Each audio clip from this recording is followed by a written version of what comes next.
बार रुपौली की जनता से हाथ जोड़ क्षमा मांगता हूं।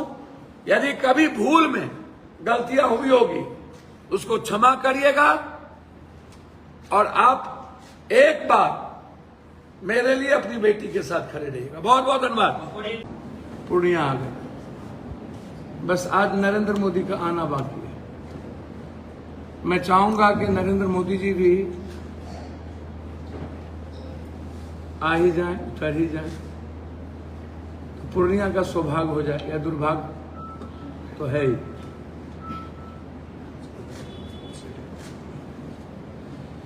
ललन बाबू आए, माझी जी आए, चिराग जी आए, संजय बाबू आ गए, सम्राट जी डिप्टी सीएम आ गए, दोनों डिप्टी सीएम आ गए, सारे मंत्री जी आ गए। एक नजर कल्याण कर दिए होते बिहार डिप्टी सीएम साहब, हमारे रोड के गड्ढे को देख लेते। बायसी, डगरवा, अररिया के साइड में जितनी बाढ़ आई हुई है, पानी नदियों का ऊपर है। काली मंदिर की लगभग सीढ़ी डूब गई है, कटाव जारी है। फिर मैं कहूंगा कि रोम जल रहा था, नीरो बंसी बजा रहा था।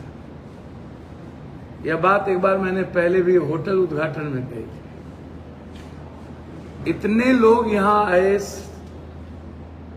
सर्किट हाउस में, होटल में रहे, एक बार भी इन लोगों को फुर्सत नहीं हुई कि हम नगर निगम पे जो बोझ है होल्डिंग टैक्स का उस पर रिव्यू कर लें, या हम एक बार लाइन बाजार या डॉलर हाउस से जो सड़कें गई है जिसमें पानी गड्ढा भरा हुआ है।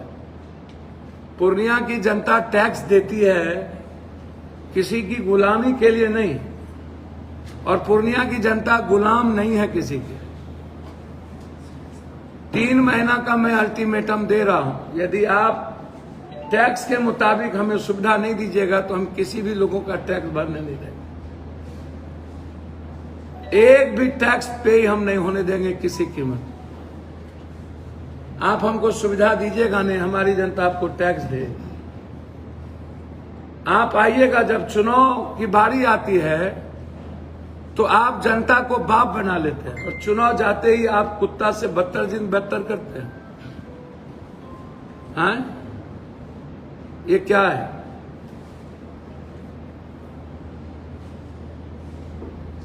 अरे भैया, चिराग जी मेरे भाई हैं, आए थे तो बनमनखी देख लेते। चीनी मिल खत्म हो गई तो कुछ एक फैक्ट्री बन जाती। डिप्टी सीएम साहब बियाडा के हालात को देख लेते। और जितना माजी मेरे बुजुर्ग हैं, कौन मुसहर कौन राम मंत्री बन रहा है ये सवाल नहीं है। मुसहर समाज की स्थिति कितनी बदतर है ये सवाल, और मुसहर समाज की जिंदगी बदलने के लिए मैं खड़ा हूं।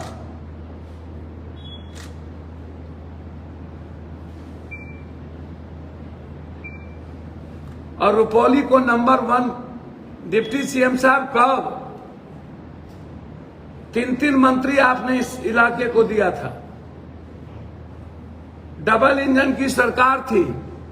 आजादी के बाद इतने लंबे समय तक 20 साल तक मुख्यमंत्री रहने के बाद, और आप खुद कह रहे हैं कि रुपौली अत्यंत पिछड़ी जाति नीतीश कुमार के साथ खड़ी रही, तो फिर रुपौली की दुर्गति में किसकी भूमिका है? अत्यंत पिछड़ी जाति को रुलाने में और उनको अपमान करने में किसकी भूमिका है? रुपौली अत्यंत पिछड़ी जाति और माइनॉरिटीज का इलाका है। 2 वर्ग हैं, चाहे शर्मा हो, ततमा हो, निषाद हो, मल्लाह हो, केवट हो, केवरत हो, गंगोत्री हो, बिंद हो, शाह हो, जसवाल हो, मुसलमान हो, दलित हो। आजाद हिंदुस्तान के बाद सबसे ज्यादा मुख्यमंत्री के कुर्सी पर और सबसे ज्यादा लोगों ने वोट रुपौली का नीतीश कुमार जी को दिया। फिर रुपौली की ये दुर्गति में किसकी भूमिका है? जो लोग बड़ी बड़ी बात करते हैं, लंबी लंबी बात करते हैं, हम उससे जानना चाहेंगे कि नंबर 1 8 महीने के बाद कहिएगा आचार संहिता लग गया, फिर आइएगा बोलिएगा कि नंबर 1 मैं करूंगा। तो 20 साल में आप नंबर 1 कर नहीं पाए, अब आप 6 महीने में नंबर 1 करिएगा। और पप्पू यादव का वादा है 2 साल के अंदर रुपौली की जो भी पुलें होंगी, जो प्राथमिकता होगा 1 से 3 के भीतर, वह 2 साल के अंदर कंप्लीट होगा। रुपौली होके NH, नौगछिया से मोहनपुर होके NH सीधा फारबिसगंज, दूसरी NH सीधा बनमनखी बड़ारा होते हुए जानकी नगर होते हुए सीधा नरपतगंज। ये 2 साल के अंदर पप्पू यादव शिलान्यास कराएगा और काम शुरू करेगा। जो लोग इस चुनाव में